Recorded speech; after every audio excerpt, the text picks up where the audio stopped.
for the show. Phil Martelli Jr., Bryant head coach. Phil, I want to start you with this, man. You've been on the job for less than a year officially as the head coach. What has it been like learning on the fly like this? You kind of get thrown into the fire and say, hey, figure it out, and you go and you win 20 Learning games. on the fly. Like, dude, his dad coached for 150 years. He's okay. Trust me, he was ready for this. Well, Rob, I don't want to hijack the interview here, but I didn't come on to talk basketball. I came on for me and you, Rob, to have a therapy session about the way the Phillies ended. I'm still not over it. I'm so glad the Mets lost. To all our Mets fans out there, I apologize, but I'm so glad you guys lost.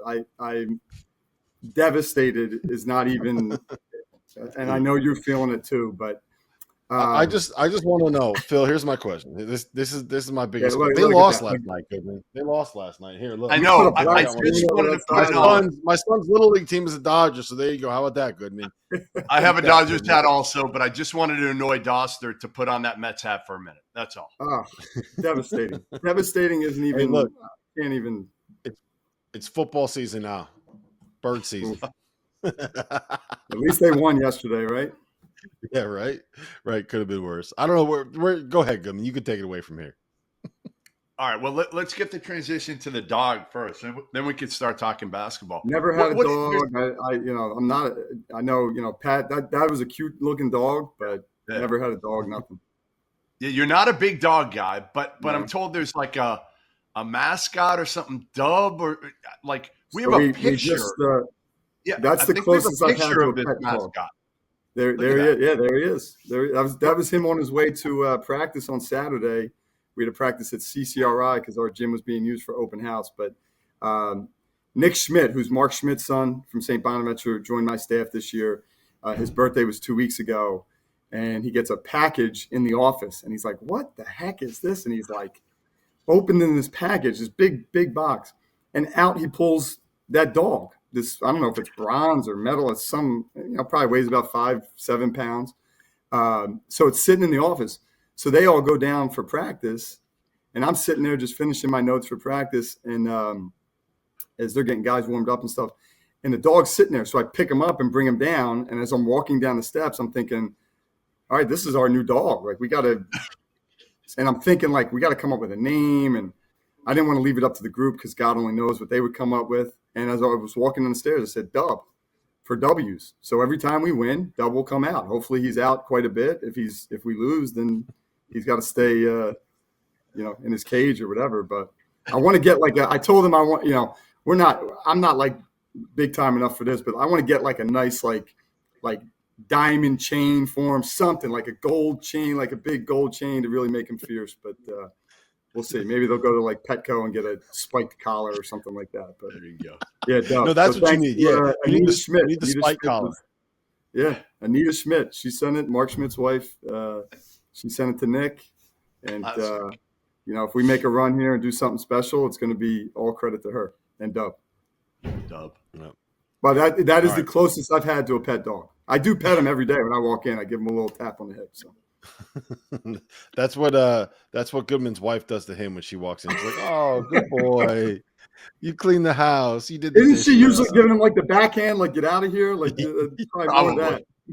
Probably that was when he was a writer. Now that he's on camera, he can't be showing up like that. So, all right, Earl Timberlake. We talked about him earlier in the broadcast. Both of us were shocked that he's still. It feels like he's been around forever. And I think we said part of it was, we watched him on the circuit in like 2017 and 2018. It feels like he's been around forever. What is the value of having a player that is that old and that experienced and has that much just kind of institutional knowledge of college basketball? Yeah, it's huge. Really, the biggest thing, Rob, is the person that he is. I talk to guys all the time about, everybody wants to be a pro. I'm like, you don't become a pro the day you sign a pro contract. You either are a professional or you're not. He has handled every day since he's been here like a professional. The way that he works, going, in the gym all day, every day, extra sessions in the weight room, extra sessions in the training room, going to do hot yoga on his own, whatever it is, like he finds something to do that's going to better himself. And so because of the person he is and and he's become a growing leader. Like, that's something I've challenged him a lot about the last year and a half is using his voice more. Everybody respects the hell out of Earl. I mean, everybody in the building, from administrators, trainers, whatever, like especially his teammates, really respect Earl. So he needs to use his voice more, and he's been great at doing that. But yeah, to keep him, I mean, he came in, at one point during this year, and one of those like, Coach, can we talk? And you never know what that's going to be. And we're talking and we're going through some different things. And he kind of had this smile on his face. I said, "What's up? Like, you want to say something? What's up?" And he said, "I want to thank you. Like, you helped me get my love for the game back."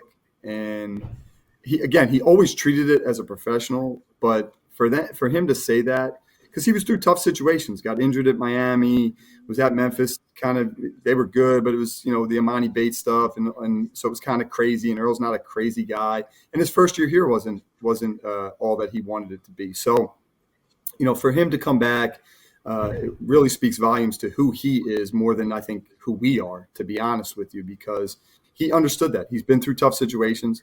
He said, "Look, I want this. I want to do something special here. I want to go back to the NCAA tournament. I want to do those things, and I think we can do that here."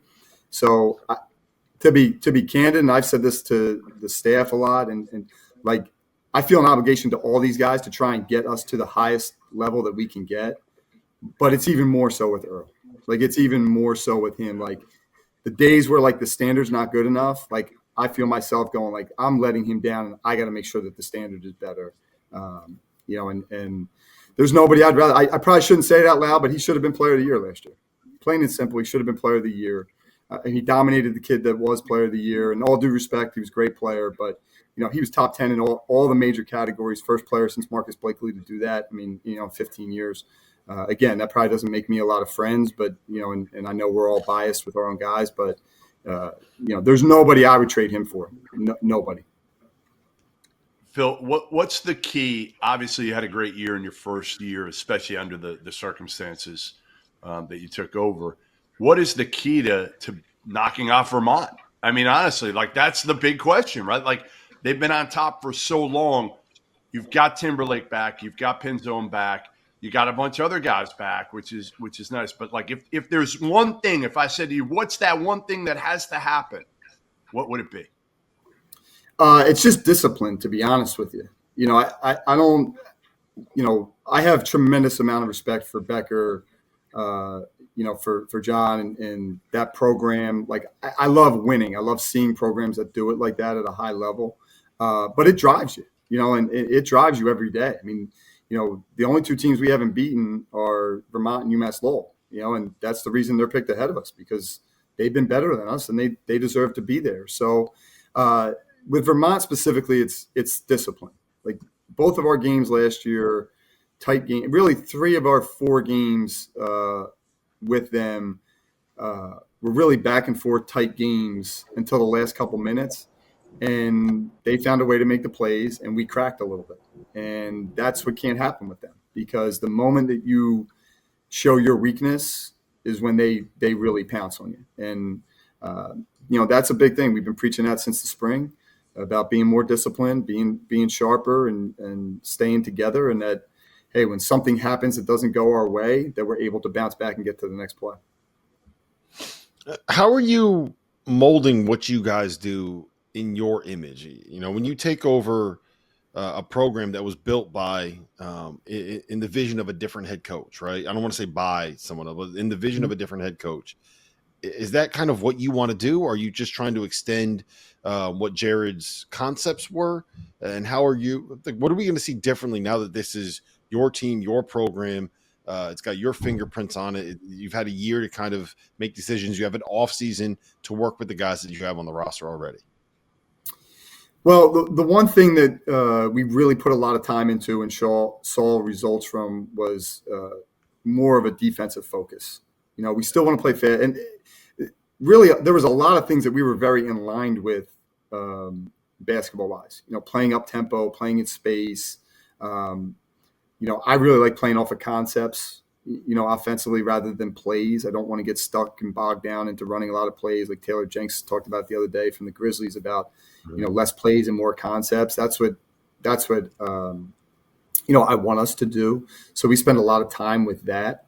So that's a little different. But the defensive thing, I think, is the biggest thing. We've spent a lot of time last year and this year really honing our defense, because the thing for us is if we can get enough stops, we've been very good in transition, and we were very good last year in transition. That it really boils down to, can we get stops, rebound the ball, and go. The thing that we're working on this year that we were really low last year, offensive rebounding. We didn't have the personnel really for it, and it wasn't something that, of all the things we were trying to emphasize, that was not really one of them. But with this group, it is, with our length and athleticism.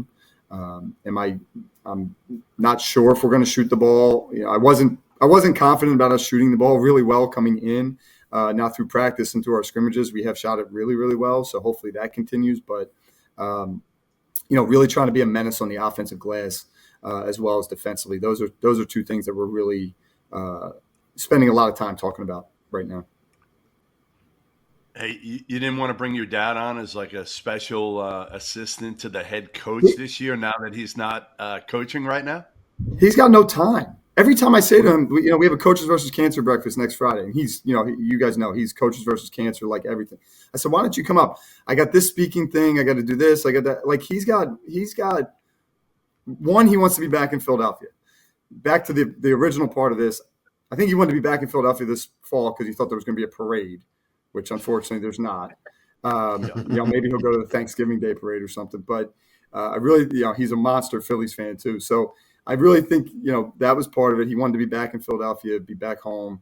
But man, when I tell you, like, he's as busy as anybody, it's insane. I'm like, what are you doing? He's doing a podcast.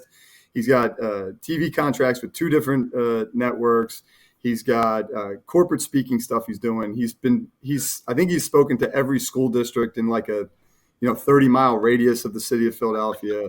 But every time I say to him, hey, you coming up? Why don't you come up for whatever? Nah, I have this, I have that, blah, blah, blah, blah, blah. My mom came up. My wife had to go to a family wedding. Her cousin got married in Indiana a couple of weeks ago. My mom was coming up for the weekend. Kids have all kinds of events. Nate's playing soccer. Mara's got 3 basketball games. Philip's got 4 basketball games. Like, why don't you come up? Nah, I have this event and that event. I go, none of that stuff is stuff you have to do. Like, you could easily say, I'm going to get on him. I'm going to get on him. It's crazy. Yeah. So I don't know. I don't know when they're coming up. I'm waiting for him to come up. He's been at other schools. He's doing some consulting stuff with and mentor things of like younger coaches. Maybe you have to pay him. Maybe you have to pay him to get him there. And he's been there. So I don't know if he's expecting me to pay him. Certainly I've taken a lot more from him than I've ever given him. But, hopefully we'll get him up here soon. And, he can tell me, all the ways I need to be better. So.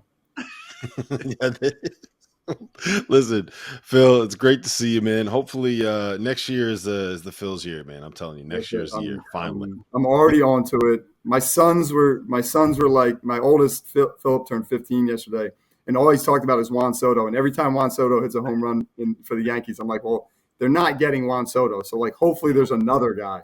Who it is, I don't know, but I'm counting on it because I live and die with them through the summer. So.